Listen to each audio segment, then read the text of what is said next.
Aku diusir mertua karena pengangguran dan jadi pengemis, bahkan istriku sendiri tak mendukung, malah mau bakar jasa S1 ku. Tapi aku kembali beberapa tahun dengan kejutan yang membuat mereka menyesal seumur hidup. Judul dikira pengemis, ternyata komisaris. Penulis Kang Rojali. Novel ini hanya tamat di aplikasi KBM App. Silakan download di Play Store. Part 2. Suara keras terdengar jelas sampai ke kamar, membuat Rian, anak semata wayang Zamrun, terbangun dan menangis. Susi dengan segera memberi ASI pada bayinya. Lelaki berkulit sawo matang itu hanya terdiam untuk menunduk. Hatinya benar-benar merasa pedih. Zamrun, Bapak masih memberikan kesempatan kepada kamu besok untuk mencari kerja.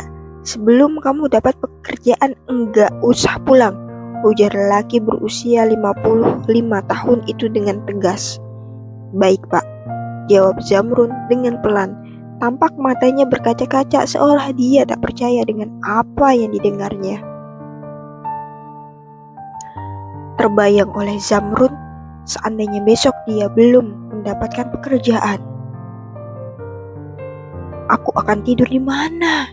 Sebagai perantauan tidak punya sanak famili di kota ini, gumamnya. Besok kontrakan ini akan dikosongkan dan Susi harus pulang ke rumah. Silakan kalian beresin rumah ini, ujar Pak Kosim sambil menunjuk ke atas. Mendengar keputusan bapaknya, Susi protes dan menganggap Pak Kosim sudah keterlaluan. Pak, kalau besok Bang Zamrun enggak dapat pekerjaan, bagaimana? Apa dia harus tidur di jalan? Terserah, mau tidur di mana, itu urusan dia. Bapak enggak peduli, ujar Pak Kosim sambil bangkit berdiri, lalu pergi begitu saja. Susi dan Zamrun terdiam. Pak Kosim memang keras kepala dan tak kasihan sama sekali pada Zamrun yang tidak punya siapa-siapa di kota Bandung ini. Tuh, gara-gara abang juga yang enggak serius mencari kerjaan, akhirnya bapak marah dan mengusir abang. Sudah tahu bapak keras kepala, tetap masih leha-leha karena keinginannya belum terwujud, punya menantu kaya raya. Ya sudah, mungkin jalanku seperti ini. Aku harus mengalami hidup sulit, harus mengalami diusir mertua, harus dimarahin istri setiap hari. Haha, aku gak akan menyerah dengan keadaan ini.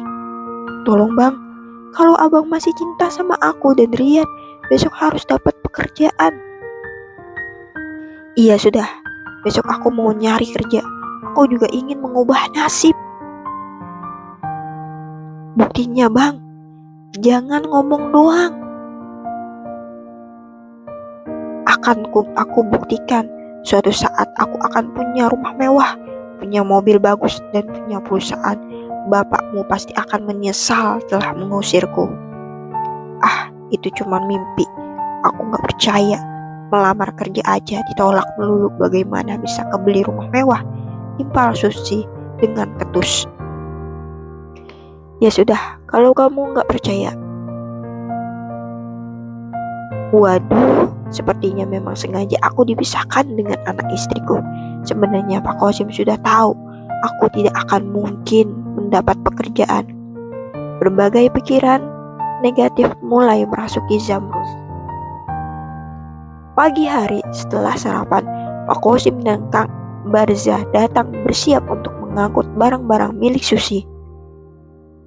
Zamrun, kenapa barangnya belum diberesin?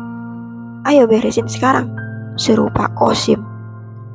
Pak Kosim dan Barzan segera mengamasi perabotan dapur yang tak begitu banyak, sementara Zamrun hanya melongo menyaksikan barang-barang yang ada di kontrakannya diangkut ke mobil, sementara pakaiannya dibiarkan berserakan di lantai. Setelah sebelumnya pakaian Susi dan Rian dikemas dan diangkut ke mobil. Benar-benar biadab tuh orang, gak ada hormatnya sama sekali. Mereka benar-benar sudah tidak menginginkanku di sini. Awas kalian, akan kubalas suatu saat, gumam Zamrun. "Sus, ayo cepat naik," seru Pak Kosim setelah selesai memasuki barang-barang. "Sus, ayo cepat, gak usah kamu hiraukan suami tak berguna itu," seru Bang Barzah. "Bang, maafkan aku," ujar Susi mendekati Zamrud hendak memeluknya, tetapi tangan kasar tiba-tiba menarik bahunya dengan kuat sampai dirinya terpelanting sehingga tangannya belum sempat menggapai tangan Zamrud, hampir saja Rian jatuh dari pangkuan Susi. "Sudah, ayo tinggalkan sarjana pemalas itu." "Hei, kurang ajar kamu, tega kamu berbuat seperti itu." "Setan!" teriak Zamrud sambil mengepalkan tangannya. Kang Barzah tak peduli dengan umpatan Zamrud. Dia menarik tangan Susi menuju mobil. Zamrud bangkit duduknya, namun Kang Barzah mendorong tubuhnya hingga terjerembab. Zamrud cepat bangkit dan berusaha mengejar, namun Susi keburu naik mobil. Dengan sedikit berlari, Zamrud mengejar mobil yang sudah bergerak sambil berteriak, "Hei, keparat, awas! Kalau sampai terjadi apa-apa dengan Rian, aku akan buat perhitungan dengan kalian." Namun mobil yang dikendarai Pak Kosim melaju dengan kencang dan tidak mungkin dapat didengar oleh Zamrud. Zamrud akhirnya berjalan meninggalkan kontrakan Bu Hasna sebelum tas berukuran sedang yang berisi beberapa pakaian dan surat-surat penting nampak sudah tersampir di pundak Zamrud. Zamrud berjalan dengan tubuh limbung. Rasa lapar yang dari pagi dirasakan hilang seketika. Dengan tekad bulat, dia berangkat untuk mencari pekerjaan. Walaupun kemarin hasilnya nihil, Zamrud yakin sekarang, besok atau lusa pekerjaan itu akan didapatkannya.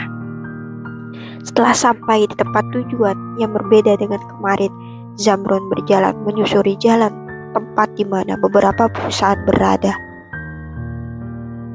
Dimasukinya salah satu perusahaan garment yang cukup besar. Mudah-mudahan di sini ada lowongan. Setelah menyerahkan berkas lamaran, Zamrud menunggu cukup lama untuk mendapat kepastian diterima atau tidaknya. "Aduh, maaf Pak, sudah penuh. Mungkin 2 atau 3 bulan lagi baru ada kosong. Katanya ada yang mau keluar. Coba Pak ke perusahaan yang lain saja." "Kemana lagi aku akan mencari? Semua perusahaan di sepanjang jalan ini sudah kudatangi. Hasilnya nihil," gumamnya. Tiba-tiba Zamrud melihat iklan lowongan kerja. PT Mendajaya Teks membutuhkan karyawan untuk posisi kepala produksi. Aku coba melamar ke sini," ujarnya sambil memasuki gerbang sebuah perusahaan. Setelah bertemu dengan bagian HRD di kantor, Zamrud menyerahkan berkas lamarannya. Saat Zamrud menunggu, datanglah seorang laki-laki mendekatinya, kemudian berbisik, "Bang, mau melamar kerja." "Begini Bang, berhubungan yang melamar banyak, maka kalau abang mau diterima di sini harus pakai pelicin," ujar perlahan seperti takut kedengaran orang lain. "Maksud Bapak apa? Saya nggak paham."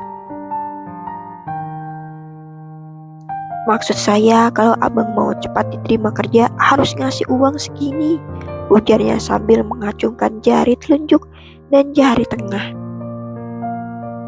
"Oh, ya saya tahu maksud Bapak saya harus memberi uang sukuk. Maaf kalau begitu saya nggak jadi ngelamar. Tolong kembalikan berkas lamaran saya," ujar Zamrud sambil berdiri. Setelah menerima kembali berkas lamaran, Zamrud bergegas meninggalkan ruangan kantor sambil mengumpat. Ternyata masih ada praktek suap sampai hari gini. Mana bisa maju hidup nggak akan berkah. Aduh, kemana uangku? Zamrud merogoh semua sakunya. Wah, jangan-jangan aku kecopetan tadi waktu naik bis kota sewaktu merogoh uang receh buat bayar bis kota. Uang yang 100.000 ikut nongol di saku celana. Nasib, keluhnya. Terik matahari terus menerpa topinya. Tampak basah oleh keringat.